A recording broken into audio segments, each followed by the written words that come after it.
madhabahu unayoyaona ni madhabahu ya Mungu. Sikila madhabahu yaliyoinuliwa kwa ajili ya Mungu.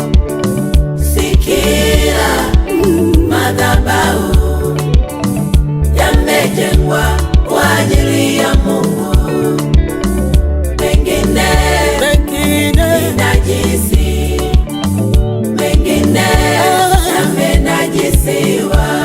Madhabahu mengine ni maagano, mikataba kutoka kuzimuni.